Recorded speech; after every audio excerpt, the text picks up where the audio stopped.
Frères et sœurs, que la paix et la grâce de notre Seigneur et Sauveur Jésus-Christ soient avec vous. Ici et de WH Redemption Ministries pour notre dévotion matinale pour ce mercredi 20 novembre 2024.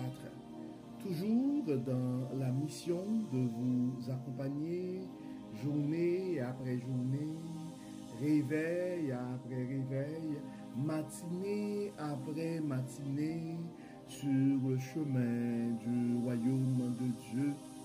Car l'essentiel, frères et sœurs, est dans le royaume de Dieu. La force est en Dieu, la guérison est en Dieu, la protection est en Dieu, l'abondance est en Dieu, frères et sœurs, la sagesse est en Dieu et surtout l'espérance est en notre Dieu. Et c'est pourquoi nous répétons à chaque instant, cherchons d'abord le royaume de Dieu et sa justice, et toutes les autres choses nous seront données en plus. Donc bon réveil mon frère, bon réveil ma soeur, et que le nom de l'Éternel soit béni ce matin, que le nom de l'Éternel soit glorifié, que son nom soit salmodié, car il nous a fait du bien, frères et sœurs. Beaucoup ne se sont pas réveillés ce matin, beaucoup n'ont pas vu lever le soleil ce matin. Non, frères et sœurs, beaucoup n'ont pas survécu cette nuit. Donc, puisque nous sommes comptés parmi les vivants ce matin, nous pouvons crier Ebenezer, Ebenezer. Jusqu'ici, l'Éternel nous a secourus. Oui, frères et sœurs, nous pouvons commencer notre journée, débuter notre journée avec la ferme conviction que les bontés de l'Éternel ne sont pas épuisées. Ses compassions ne sont pas à leur terme. Elles se renouvellent chaque matin. Oui, frères et sœurs, la fidélité de notre Dieu est grande. C'est pourquoi si tu penses à un frère, si tu penses à une sœur ce matin, nous t'invitons à partager notre dévotion. Nous t'invitons à les inviter à souscrire à notre channel YouTube, et parce que on ne sait jamais ce que la parole de Dieu va faire dans la vie de l'un de ses enfants. Parce qu'en souscrivant et en faisant la souscription, vous allez avoir une notification. C'est juste en cliquant sur la cloche, et de cette manière-là, à chaque fois qu'on vient de publier quelque chose, vous allez recevoir une notification. Parce que notre dévotion, la raison d'être de notre dévotion matinale, frères et sœurs, c'est donner à chacun cette occasion de pouvoir commencer sa journée avec Dieu. Car nous avons la ferme conviction, frères et sœurs, en commençant notre journée avec Dieu, en ayant un réveil avec Dieu, ça nous ouvre la porte pour une journée remplie de sa faveur. Et si nous arrivons à accumuler des journées remplies de la faveur de Dieu, ben nous allons finir par avoir une année comblée, remplie de sa bonté. Et en accumulant des années remplies de la bonté de Dieu, donc nous allons finir par avoir une vie comblée de ses plus riches bénédictions. Donc pour ce mercredi 20 novembre, frères et sœurs, le texte qui nous est proposé, c'est le texte que nous trouvons en 2 Thessaloniciens chapitre 3, et nous allons lire les versets du verset 6 jusqu'au verset 12. 2 Thessaloniciens et chapitre 3, versets 6 à 12. Nous vous recommandons, frères et sœurs, au nom de notre Seigneur Jésus-Christ, de vous tenir à l'écart de tout frère, ou de toute sœur qui mène une vie déréglée et contraire à l'enseignement que nous lui avons transmis. Vous savez bien vous-même ce qu'il faut faire pour suivre notre exemple. Nous n'avons pas eu une vie déréglée au milieu de vous. Nous n'avons mangé gratuitement le pain de personne. Mais de nuit comme de jour, nous avons travaillé dans la fatigue et la peine pour n'être à charge à aucun d'entre vous. Pourtant, ce n'est pas que nous n'en aurions pas eu le droit, mais nous avons voulu vous laisser un exemple à imiter. En effet, lorsque nous étions chez vous, nous vous avons donné cette recommandation que celui qui refuse de travailler renonce aussi à manger. Or, nous apprenons que certains d'entre vous mènent une vie déréglée. Ils ne travaillent pas et se mêlent des affaires des autres. Nous invitons ces personnes-là à suivre la recommandation suivante. Au nom du Seigneur Jésus-Christ, travaillez dans la paix et gagnez vous-même votre pain. Et vous, frères et sœurs, ne vous lassez pas de faire ce qui est bien. Si quelqu'un ne se conforme pas aux instructions de cette lettre, signalez-le à tous et rompez toute relation avec lui pour qu'il en éprouve de la honte. Toutefois, ne le traitez pas en ennemi. Reprenez-le comme un frère. Nous venons de lire, frères et sœurs, le texte que nous trouvons dans la deuxième lettre de Paul aux Thessaloniciens, et c'est le dernier chapitre, le chapitre 3. Nous avons lu du verset 6 et jusqu'au verset 15. Et comme d'habitude, c'était la version, la Bible du semeur. Et le titre attitré, le titre qui a été donné à ce texte, c'est la nécessité de travailler. La nécessité de travailler. En fait, le titre du texte, c'est la nécessité de travailler, mais on s'entend, frères et sœurs, et quand nous prenons le temps de lire ce texte, et on voit que c'est vraiment des recommandations et qui sont, je pourrais dire, d'actualité. Ce sont des recommandations qui sont d'actualité. Ce sont des recommandations qui pourraient servir de leçon ou d'enseignement et pour des frères et sœurs et dans nos communautés et présentement.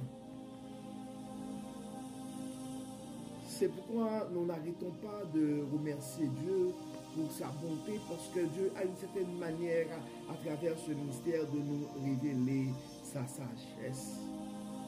Et la façon que ce texte est exprimé dans la version de la Bible du semeur, c'est tellement clair. Nous pouvons juste prendre le temps de lire sans même faire beaucoup de commentaires. Donc l'apôtre Paul commence pour dire: nous vous recommandons, frères et sœurs, au nom de notre Seigneur Jésus-Christ, de vous tenir à l'écart de tout frère ou de toute sœur qui mène une vie déréglée et contraire à l'enseignement que nous lui avons transmis. Ça, c'est très important, et frères et sœurs. Généralement, la parole nous dit les mauvaises compagnies et corrompent les bonnes mœurs. Et des fois, il faut avoir le courage de se positionner dans la vie il ne faut pas confondre la tolérance, il ne faut pas confondre à un certain niveau pour certains principes, et nous devons éviter de faire des compromis, frères et sœurs, parce que ça prend un certain niveau de discipline pour la réussite. Et c'est valable dans la vie et de tous les jours, c'est valable dans la vie professionnelle, mais c'est valable aussi pour notre parcours sur le chemin du royaume. C'est pourquoi l'apôtre Paul a pris le temps de mentionner ces points dans sa lettre et aux chrétiens et de cette église. Donc, il y a une mise en garde pour se mettre à l'écart, de tenir à l'écart de tout frère, de se tenir à l'écart de tout frère ou de toute sœur qui mène une vie déréglée. Et vous savez bien vous-même ce qu'il faut faire pour suivre notre exemple. Nous n'avons pas eu une vie déréglée au milieu de vous. Nous n'avons mangé gratuitement le pain de personne. En fait, là encore, frères et sœurs,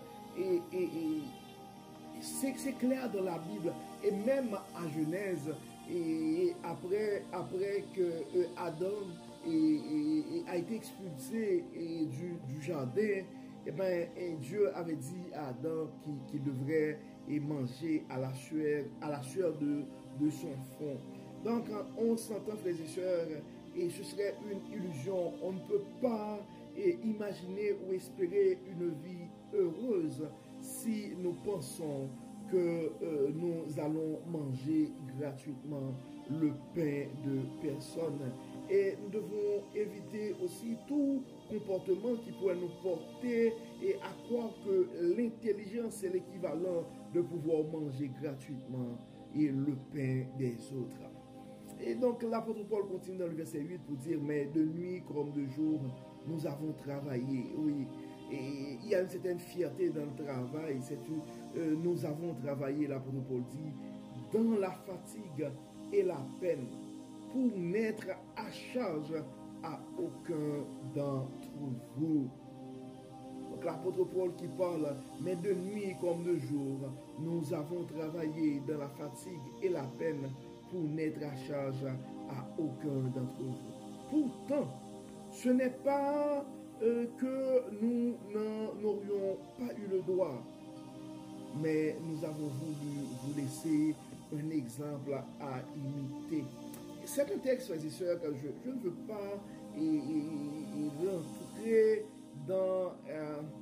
généralement, je pense que il y a tellement de choses c'est comme à faire mention dans la Bible quand on fait des exhortations.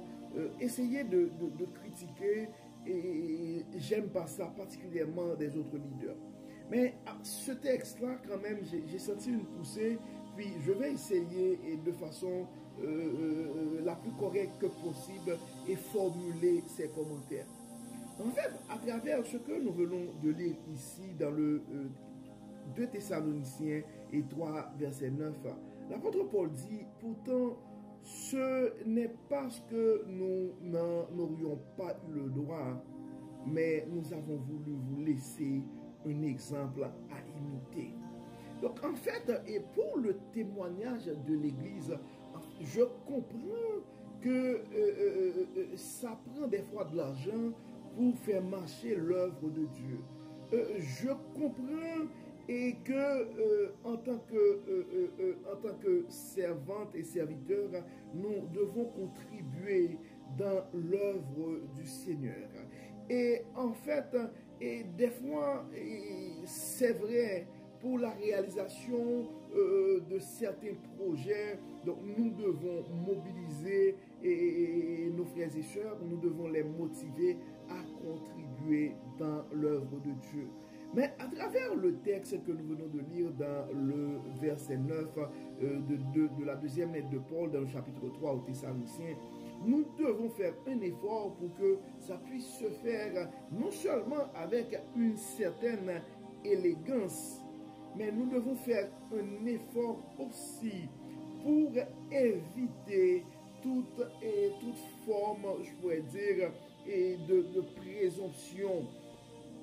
Donc, et l'apôtre Paul dit pourtant, donc je vais juste lire le verset 8 et 9. Nous n'avons mangé gratuitement le pain de personne, mais de nuit comme de jour, nous avons travaillé dans la fatigue et la peine pour n'être à charge à aucun d'entre vous. Verset 9.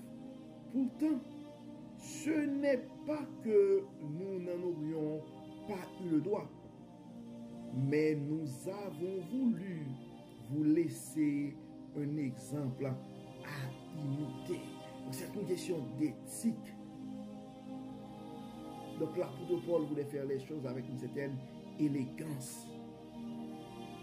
Verset 10, ça dit, en effet, lorsque nous étions chez vous, nous vous avons donné cette recommandation, que celui qui refuse de travailler renonce aussi à manger.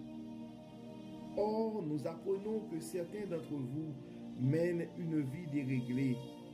Ils ne travaillent pas et se mêlent des affaires des autres. Donc, rien de nouveau sous le soleil, frères et sœurs. Ils ne travaillent pas et se mêlent des affaires des autres. En fait, ça rentre dans le comportement des gens qui vivent une vie déréglée, selon l'apôtre Paul. Verset 12, nous invitons ces personnes-là à suivre la recommandation suivante. Au nom du Seigneur Jésus-Christ, travaillez dans la paix et gagnez vous-même votre pain. Et vous, frères et sœurs, ne vous lassez pas de faire ce qui est bien. En fait, ce n'est pas, et dans le verset 12 aussi, ce n'est pas un prétexte pour ne pas supporter ceux qui sont dans le besoin. Donc, il faut quand même faire du bien quand on a à faire du bien, parce que on s'entend, il y a certains de nos frères et sœurs qui ont besoin de notre aide. Par contre, nous devons éviter aussi de tomber dans ce piège, car la Bible nous encourage et de gagner nos propres pains. Et dans le verset 14, ça dit, si quelqu'un ne se conforme pas aux instructions de cette lettre, signalez-le à tous et rompez toute relation avec lui pour qu'il en éprouve de la honte. Toutefois, ne le traitez pas en ennemi, reprenez-le comme un frère. Donc, en fait, frères et sœurs, des fois, on essaie de justifier certaines choses par la sensibilité, mais en fait, la parole de Dieu est claire. La parole de Dieu est claire. En fait, ce que nous allons faire, nous allons comme d'habitude prier, frères et sœurs. Nous allons prier, et premièrement, pour que nous savons, il y a des frères et sœurs ce matin qui aimeraient travailler et qui sont conscients de la nécessité de gagner leur propre pain. Mais les opportunités n'arrivent pas encore. Donc nous allons prier ce matin et nous allons demander à Dieu d'ouvrir des portes pour nos frères et sœurs qui cherchent un travail ce matin. D'autres aimeraient évoluer et professionnellement, soit pour une promotion, soit pour un niveau diplôme. Nous allons prier, intercéder pour ces gens-là. Probablement, il y a des gens qui sont en train de faire quelque chose et qui pensent que ce n'est pas assez rentable, puis ils veulent réorienter leur carrière. Probablement, il y a des gens qui sont dans le chômage, qui ont perdu leurs emplois, et leur emploi, ça ne fait pas longtemps. Donc, nous allons prier, intercéder pour ces gens-là. Et nous avons aussi des frères et sœurs qui sont malheureusement dans une situation où ils pensent que c'est la bonne chose à faire, profiter des autres. Donc nous allons prier aussi pour ces gens-là, pour que Dieu puisse les révéler et sa sagesse afin qu'ils puissent comprendre que ce n'est pas quelque chose de bien et Dieu nous donne tout, nous donne des fois des talents pour pouvoir générer notre propre paix. Et nous allons demander à Dieu aussi et de nous aider quand nous sommes en position pour accompagner, pour exhorter ces gens-là, et bien pour que nous puissions le faire avec douceur, mais aussi avec fermeté, parce que beaucoup d'entre nous, nous sommes en train de constater le mauvais comportement, mais on a du mal à toucher et à parler des vraies affaires, et puis nous sommes en train de souffrir des comportements déréglés, comme l'apôtre Paul et l'a mentionné parmi nous.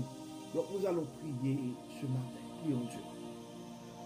Dieu de bonté, Dieu de miséricorde, nous te disons merci pour ton amour, merci pour ta grâce, merci pour ta fidélité. Merci Seigneur pour la manière que tu n'arrêtes pas de nous partager et de nous révéler ta sagesse. Merci Seigneur de nous rappeler que nous devons travailler, que nous ne devons pas profiter des autres. Et Dieu clément, Dieu de bonté, Dieu de toute miséricorde, nous remettons entre tes mains, nous disons merci pour les opportunités, merci Seigneur, parce que beaucoup d'entre nous, tu nous donnes cette possibilité de pouvoir générer notre propre pain. Et c'est pourquoi nous aimerions aussi, Dieu clément, présenter devant toi ce matin et des frères, des sœurs qui cherchent présentement un emploi, ou qui cherchent une meilleure opportunité, ou qui cherchent à lancer une entreprise ou à faire quelque chose pour générer leur pain. Dieu de toute grâce, Dieu de toute bonté, Dieu de toute abondance, nous te demandons Seigneur de bénir leurs actions, nous te demandons Seigneur de bénir leurs initiatives, de bénir leurs projets, nous te demandons Seigneur de les accompagner et de faire fructifier, Seigneur, tu es le Dieu de la multiplication. Nous venons, Seigneur, de faire fructifier leurs ressources et de faire briller ta bonté, ta grâce dans leur vie.